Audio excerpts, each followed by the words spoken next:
안녕하세요. 김동섭입니다. 4월 25일 아침 시작하도록 하겠습니다. 미국 시장은 혼조세를 마감했죠. 나스닥은 소폭 상승, 다우는 소폭 하락.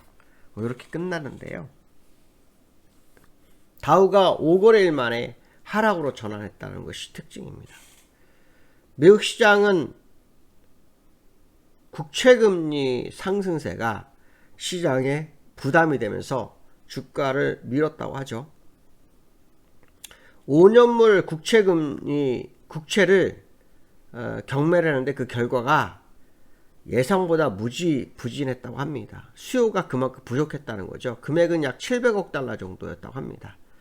그것이 미국 시장을 약간 흔들었다, 이런 부분이 있고요. 또 하나는 오늘 발표되는 GDP 성장률이 2.5%가 예상이 된다고 합니다. 예상보다 아주 강할 것을 예상하고 있고요.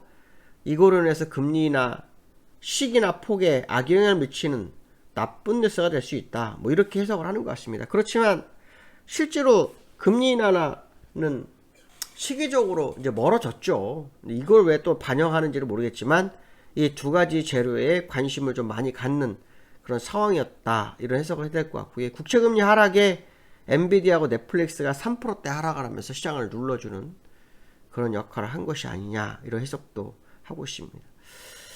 어저께 장마감 후에 테슬라가 실적 발표인데 실적이 안 좋았어요. 그런데 12%나 올랐습니다. 테슬라가 12% 오른 이유는요, 내년도에 그 저가 전기차 출시에 대한 기대감을 반영했다고 합니다. 뱅크 오브 아메리카는 투자 의견을 중립에서 매수로 전환했고요. 12개월 목표치를 약 220불 정도로 제시했다고 합니다. 참 미국은 특이합니다. 실적이 나빠도 기대감 이런 식의 반영을 하고 있는데요. 그러한 부분이 또 하나 있었죠. 메타 플랫폼이 실적 발표를 했는데 실적은 굉장히 좋았습니다. 그런데 향후 전망치가 너무 실망스럽다 해서 12%가 빠집니다. 그러니까 참 알다가도 모르는 나라지만 어쨌든 미국이란 나라는 향후 전망에 굉장히 포인트를 갖추고 있다, 이런 해석을 해야 되겠죠. 그래서 종목에서는 메타 플랫폼과 엔비디아, 넷플릭스가 빠졌고 테슬라가 오르면서 적절하게 방어가 좀 된 상태고, 아까 말씀 국채금리와 GDP 성장률에 대한 부담감, 그것이 시장을 흔들었다 정도로 보시면 맞지 않을까, 이렇게 말씀드릴 수 있는데요. 국제유가는 소폭 하락을 했습니다. 아시겠지만 지정학적 리스크, 이스라엘과 이란의 문제가 어느 정도 소강 상태 국면이 접어들면서 유가는 일단 소폭 하락세를 유지하고 있다, 이런 해석을 해야 되겠죠. 나스닥은 0.1%, 다우는 아직 업데이트가 되지 않았습니다. 약보합 이렇게 해석이 되고 있는데요. 차트를 좀 보시면 다우는 그냥 여기서 살짝 쳐지는 정도의 흐름이라고 보시면 됩니다. 큰 문제는 있지 않을 거다라는 게 현재의 모습이고요. 그렇기 때문에 또 향후, 그러니까 요 며칠 동안 4, 5일 올랐기 때문에 그 부분을 좀 반영하는 상황이다라고 보시면 되겠죠. 약간 눌려주는 거. 0.1% 빠졌네요. 0.1% 정도 빠졌고요. 나스닥은 0.1% 올랐습니다. 근데 나스닥 장중할 때 0.9%까지 갔었어요. 갔다가 밀린 거죠. 이 밀리는 것은 이제 메타 플랫폼이나 엔비디아, 넷플릭스 영향이라고 봐야 될 거고, 다우는 GDP나 국채금리 영향이라고 봐야겠죠. 어쨌든 그렇지만 추세를 완전 깨거나 하는 그런 상황 아니죠. 그냥 약간 쉬는 구간 이 정도로 해석하시면 무리 없는 해석이 되지 않을까, 이런 해석도 해볼 수 있고요. 서비타스 중진료가 소폭 하락을 했죠. 소폭 하락했는데 서비타스 중진료 보시면은 소폭 하락했습니다. 0.6% 정도 하락을 했는데요. 장중할 때 1%까지 밀렸었다가 반 정도 되돌려 끝났죠. 5일선을 타면서 끝났다라는 게 상당히 의미가 있지 않을까, 이런 해석도 해야 될 것 같고요. 여기에서 환율은 좀 오른 걸로 나옵니다. 환율은 원달러 1377원에 마감했거든요. 근데 국내 원달러는 어떻게 됐을까요? 전일 장 끝났을 무렵에 원달러를 한번 보시면요, 조금 내렸어요. 70원에 살짝 이탈하는 모습이었거든요. 그러니까 원달러 상으로는 약 8원 정도가 올라서 끝난 겁니다. 원달러 선으로는 8원 정도 올라서 1369원에 끝나는데 1377원에 끝났으니까 약 8원 정도 오른 거다, 이렇게 해석을 해볼 수 있겠죠. 자, 두 번째로는 삼성전자. 어저께 국내장을 이끌어주는 주 역할은 삼성전자 하이닉스였죠. 그래서 2차전지 이 두 가지입니다. 어디 2차전지와 삼성전자, 그러니까 반도체주 이렇게 나오는데요. 삼성전자가 어저께 급등을 하면서 4% 정도 올라서 끝났습니다. 아직 8만원까지는 뭐 남았죠. 지금 78,600원이니까 1,400원 2%는 더 가야 8만원이 되는데요. 삼성전자가 올라섰습니다.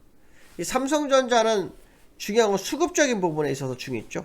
외국인이 그동안 매도했던 거를 걷어들이고 기관도 매수를 유지했다는 거죠. 그래서 외국인과 기관이 동시에 삼성전자를 이끌어준 것이 삼성전자 상승의 이유가 됐다. 이렇게 봐야 되겠죠. 사실은 뭐 엔비디아가 이틀 연속으로 상승한 부분을 반영했다. 이렇게 해석도 할 수 있는데요.